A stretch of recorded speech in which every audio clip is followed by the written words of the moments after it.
Hai teman-teman, sebelumnya perkenalkan nama saya Anissa Dian Maniar, mahasiswa Politeknik Negeri Cilacap, Teknik Pengendalian Pencemaran Lingkungan. Teman-teman jangan lupa di like dan komen ya.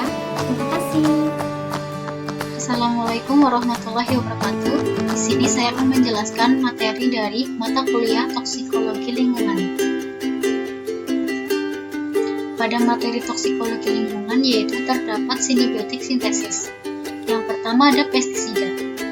Pestisida merupakan bahan atau zat kimia yang digunakan untuk membunuh hama atau organisme pengganggu tanaman dan pengendali jasad lainnya. Penggolongan pestisida berdasarkan jenis hama yang akan diberantas sasaran adalah yang pertama ada herbisida. Herbisida yaitu pengendali herma atau gulma, insektisida yaitu pengendali insekta atau serangga, fungisida yaitu pengendali fungus atau jamur, nematisida yaitu pengendali nematode atau cacing, akarisida yaitu pengendali akarina atau bungau, bakterisida yaitu pengendali bakteri, algasida yaitu pengendali alga, moluskisida yaitu pengendali moluska, dan pestisida yaitu pengendali ikan. Penggolongan pestisida menurut asal dan sifat kimia yaitu ada sintetik dan alami. Pada sintetik terdapat anorganik yaitu arsenat, fluorida, tembaga, sulfat, dan garam merkuri. Yang organik ada organoklorin, organofosfat, karbamat, dinitrofenol, tiosianat, dan lain-lainnya. Dan yang alami yaitu ada nikotinodia, piretodia, protenodia, dan kampel.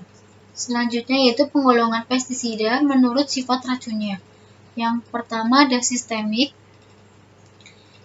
yaitu diserap melalui akar atau daun, menyerap ke dalam jaringan tanaman yang akan bersentuhan atau dimakan oleh hama sehingga mengakibatkan keracunan. Yang kedua ada kontak, yaitu diserap melalui kulit pada saat pemberian insektisida, kemudian terkena sisa atau residu insektisida beberapa waktu setelah penyemprotan.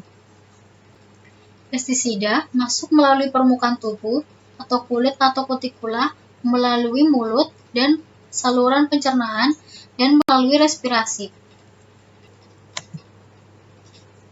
Selanjutnya yaitu jenis-jenis pestisida.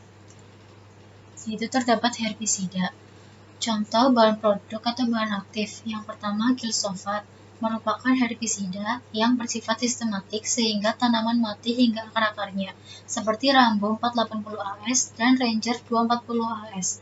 Yang kedua ada paraquat, merupakan herbisida yang bersifat kontak dengan sangat cepat untuk gulma purna tubuh seperti Noxon 276 AS dan Gramoxone. Yang ketiga ada metilmetsulfuron, merupakan herbisida yang bersifat sistematik dan selektif untuk mengendalikan gulma pratubuh dan awal purna tubuh seperti Bili 20 WP. Selanjutnya yaitu ada insektisida. Penggolongan insektisida menurut cara kerja yang pertama yaitu fomingan, merupakan senyawa kimia dalam bentuk gas atau uap untuk memberantas hama gudang atau kutu tanaman seperti metilbromida.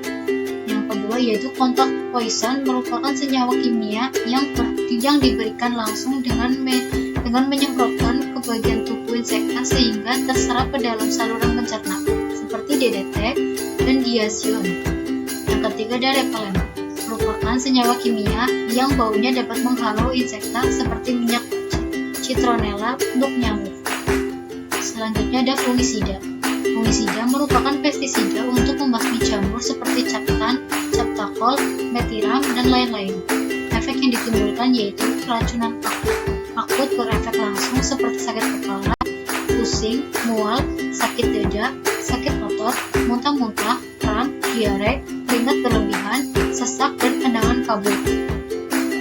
Lalu keracunan kronis berefek jangka panjang seperti penyakit hepatitis, sulit makan akibat organ pencernaan terganggu, reaksi alergi, dan dapat menyebabkan kanker. Yang ketiga yaitu keguguran kandungan, seperti kematian bayi dan lahir cacat. Contoh kasus yang terjadi karena keracunan pestisida yaitu yang pertama hamil anggur pada istri petani di Lembang, yang kedua 12 orang petani meninggal di Klaten, dan yang ketiga kematian ayam-ayam di sekitar lahan pertanian Puncak.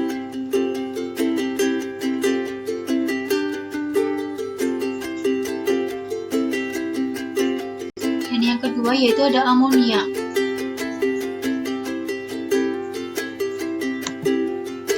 Amonia merupakan senyawa nitrogen yang terbentuk dalam kondisi anaerobik.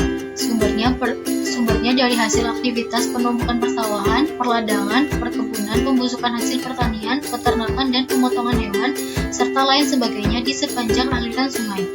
Efek yang ditimbulkan yaitu terhadap kualitas lingkungan, yaitu bersifat toksik bagi kehidupan biota air. Terhadap kesehatan masyarakat yaitu menimbulkan iritasi pada kulit.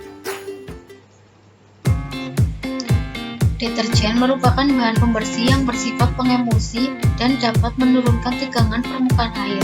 Struktur kimia deterjen merupakan gabungan golongan atom hidroponik dan hidrofilik. Sifat kimia deterjen yang terpenting adalah sebagai zat pengemulsi. Emulsi merupakan dispersi atau suspens suatu cairan dalam cairan yang lain, yang molekul cairan tersebut bersifat antagonis. Tiga bagian utama setiap emulsi. Yang pertama yaitu bagian terdispersi terdapat molekul lemak atau non-polar. Yang kedua, bagian pendispersi terdapat molekul air atau polar. Dan yang ketiga ada emulsifier berfungsi menjaga kestabilan emulsi. Deterjen dibedakan menjadi 4 golongan, yaitu yang pertama anionik. Deterjen anionik yaitu deterjen yang muatan negatifnya dapat menurunkan tegangan permukaan zat cair. Contohnya ABS, LAS, AOS sebagai bahan kosmetik. Yang kedua yaitu deterjen kationik. Merupakan deterjen yang bagian muatan positifnya dapat menurunkan tegangan permukaan zat cair. Contohnya garam, amonium. Yang ketiga deterjen non-ionik, yaitu deterjen yang tidak mengandung muatan positif atau negatif dan tidak mudah larut dalam air. Dan yang keempat deterjen amfoterik, merupakan deterjen yang mengandung muatan positif atau negatif dan mudah larut dalam air. Contohnya etyl ethylene amines.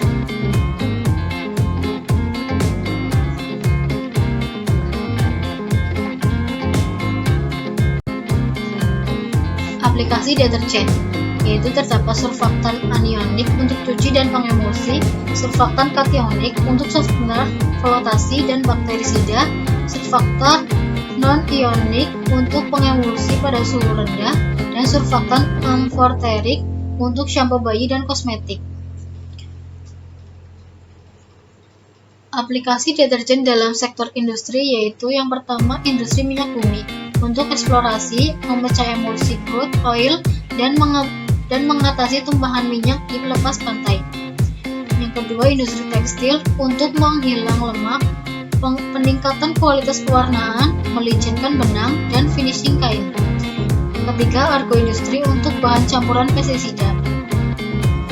Industri logam untuk mencegah korosi, finishing permukaan logam, penghilang lemak dan kotoran lain. Industri kertas untuk penghilang tinta dan finishing kertas. Industri tambang untuk flotasi biji logam dan batu bara. Efek yang ditimbulkan dari deterjen yaitu yang pertama ada toksisitas dari tinggi ke rendah, yaitu terdapat amfoterik, kationik, anionik, dan non-ionik. Dampak terhadap kualitas lingkungan perairan yang pertama yaitu menghalangi difusi O2 dari udara akibat adanya busa atau buih. Yang kedua, membul.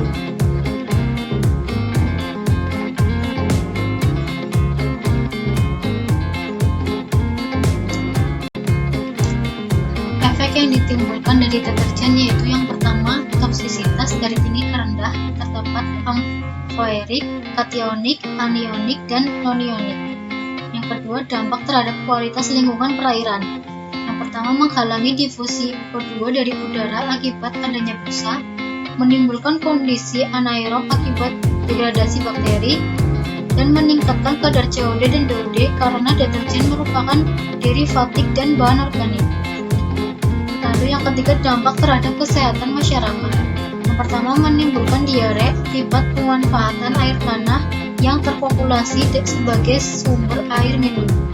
Yang kedua, kedua menimbulkan iritasi, gatal-gatal, hilangnya kelembapan alami, rasa kasar dan panas, serta menaikkan pembelitas permukaan pada kulit usai pemakaian karena deterjen bersifat alkalis dan senyawa kimia tertentu. Dan yang keempat yaitu terdapat sabun. Sabun merupakan gliserida sebagai hasil reaksi antara ester dengan hidroksil dan residu gliserol. Bila gliserol bereaksi dengan asam jenuh, maka akan terbentuk lipida. Sabun merupakan bahan pembersih karena bersifat pengemulsi dan dapat menurunkan tegangan permukaan air. Sabun terbentuk dari hasil hidrolisis lemak dan kondisi alkalis. Prosesnya asam lemak asetat, praminat atau oleat, atau lemak hewan, minyak kelapa sawit, minyak kelapa yang dipanaskan dengan garam alkali yang menghasilkan gliserol dan garam natrium atau kalium. Proses ini disebut penyabunan atau saponifikasi.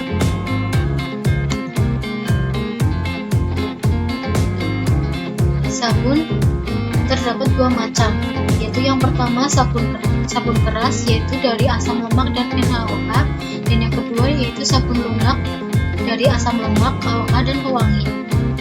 Kelemahan dari sabun adalah daya pembersihnya menjadi tidak efektif bila digunakan dalam air sadar. Hal ini terjadi karena sukar membuih dengan akibat terbentuknya senyawa garam yang mengendap sehingga mengotori pakaian. Keuntungannya yaitu bahan yang diperoleh dari sumber daya alam yang dapat diperbarui dan mudah didegradasi oleh bakteri. Efek yang ditimbulkan dari sabun yaitu terhadap kualitas lingkungan, yaitu menurunkan difusi O2 dari atmosfer ke dalam air, meningkatkan nilai pH air, dan membentuk endapan dengan ion Ca dan Mg. Terhadap kesehatan masyarakat yaitu dapat menghilangkan minyak alami wajah yang dapat mempercepat garis dan perut muncul lebih cepat, dan menimbulkan iritasi, gatal-gatal, dan terasa panas pada kulit usai pemakaian.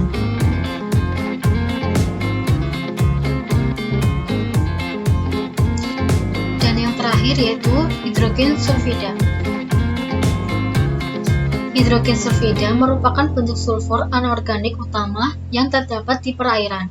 Sulfat dalam keadaan anaerob akan direduksi oleh bakteri heterotrof seperti Bacterium vulgar menjadi sulfida dalam bentuk hidrogen sulfida selama terjadinya dekomposisi bahan organik.